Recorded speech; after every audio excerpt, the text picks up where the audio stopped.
ताजमहल और अम्ल वर्षा। हमारा ताजमहल दुनिया में प्रसिद्ध है। बहुत दूर दूर से लोग इसे देखने आते हैं। इस विशाल एवं भव्य इमारत की सफेदी खत्म हो रही है। यह चिंता का विषय बन चुका है।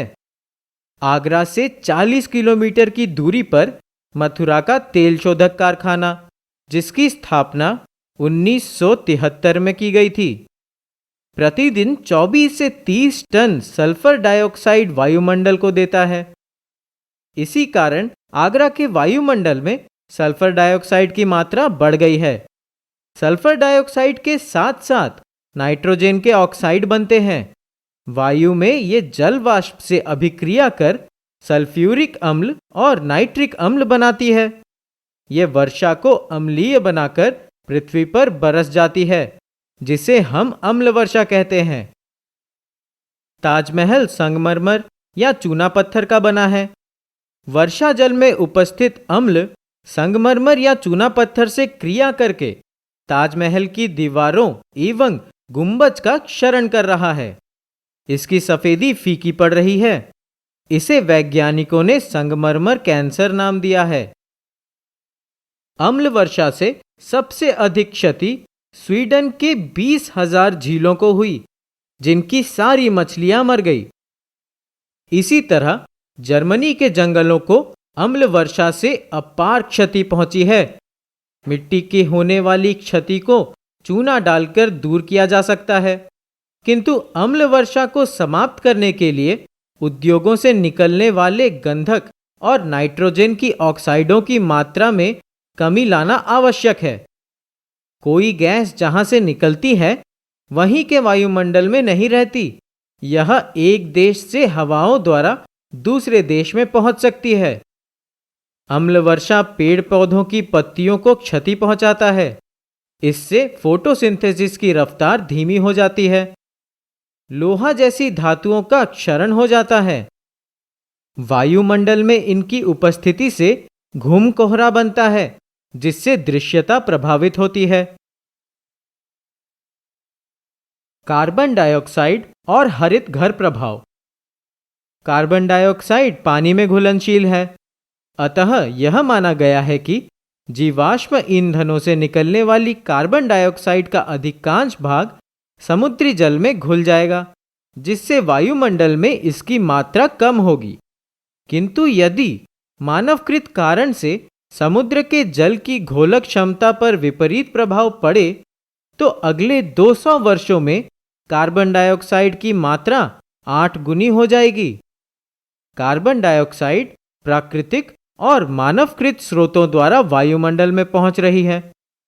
प्राकृतिक रूप से कार्बनिक पदार्थों के विघटन, मीथेन के ऑक्सीकरण और मानवकृत कारणों में ऊर्जा की प्राप्ति हेतु जीवाश्म ईंधनों का प्रयोग प्रमुख है। एक घरेलू कार साल भर में अपने भार से 4 गुनी अधिक कार्बन डाइऑक्साइड पैदा करती है। अटलांटिक सागर को लांघने वाले हर हवाई जहाज से प्रति यात्री 1 टन कार्बन डाइऑक्साइड छोड़ी जाती है। वायुमंडल में अत्यधिक कार्बन डाइऑक्साइड की उपस्थिति से पर्यावरण में प्रतिकूल प्रभाव पड़ता है, जिसे हरितघर प्रभाव कहते हैं। इसके बिना पृथ्वी पर जीवन संभव नहीं था, परंतु वायुमंडल में कार्बन डाइऑक्साइड की अत्यधिक मात्रा जीवन के लिए खतरा बन गया है। कुछ हरे पौधे गर्म वातावरण में ही पनपते हैं। उनके लिए शीशे की दीवारों से निर्मित घर बनाया जाता है, जिसे हरित गृह या पौधघर कहते हैं। शीशे की दीवारों द्वारा इनमें सूर्य से प्राप्त विकिरण प्रवेश करती है तथा पौधघर को गर्म कर देती है। पौधघर की सतह गर्म होने के बाद मुख्यतः लंबी तरंग दैर्ध्य वाली अवरक्त किरणें यानी इंफ्रारेड रे निकलती हैं, जिन्हें शीशे की दीवारें परावर्तित कर देती हैं और पौधघर गर्म बना रहता है। यह गर्म वातावरण हरे पौधों को पनपने के लिए अनुकूल होता है, जिससे वे बढ़ते हैं। वायुमंडल में भी कार्बन डाइऑक्साइड की उपस्थिति के कारण पौधघर की ही तरह का प्रभाव उत्पन्न होता है। और इसी कारण इसे पौधघर प्रभाव कहते हैं।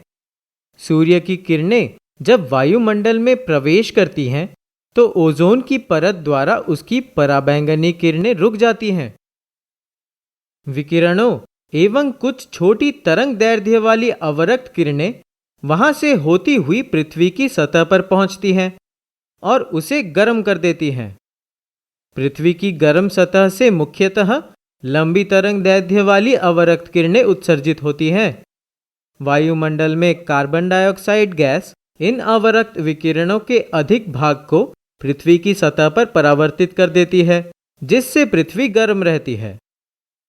वायुमंडल में कार्बन डाइऑक्साइड की अधिकता के कारण पौधघर प्रभाव उत्पन्न होता है। वायु प्रदूषण रोकने के उपाय। दिल्ली सर्वाधिक वायु प्रदूषित शहर था, किंतु कुछ वर्षों के अथक प्रयास से वहां आज दिल्ली में कम प्रदूषण है। वायु प्रदूषण को कम किया जा सकता है। वाहनों की अच्छी हालत रखने से अथवा ईंधन रहित वाहन चलाने से। घरों में धुआं रहित चूल्हा प्रयोग करना चाहिए, यानी ऊर्जा की प्राप्ति के लिए ऐसे साधनों का प्रयोग करना होगा जिनसे वायु प्रदूषण कम हो। ऊर्जा के वैकल्पिक साधनों में सौर ऊर्जा, पवन ऊर्जा और ज्वरीय ऊर्जा आदि प्रमुख हैं। स्वचालित वाहनों में ईंधन के रूप में पेट्रोल या डीजल के अपूर्ण दहन से कार्बन मोनोऑक्साइड तथा कई अन्य विषैली गैसें निकलती हैं, जो वायु को प्रदूषित करती रहती हैं। अतः इंजनों में ऐसी व्यवस्था हो कि ईंधन पूर्णतः दहन हो सके। इसके अलावा गाड़ियों में उत्प्रेरक परिवर्तक लगाना चाहिए। यह एक विशेष प्रकार का संयंत्र है। ऐसा करके भी हम प्रदूषकों को पूर्णतः रोक नहीं सकते। अतः इसके लिए न्यूनतम उपयोग और सामूहिक प्रयास की जरूरत है। वायु प्रदूषण रोकने या उसे कम करने में वृक्षों का बहुत बड़ा हाथ है।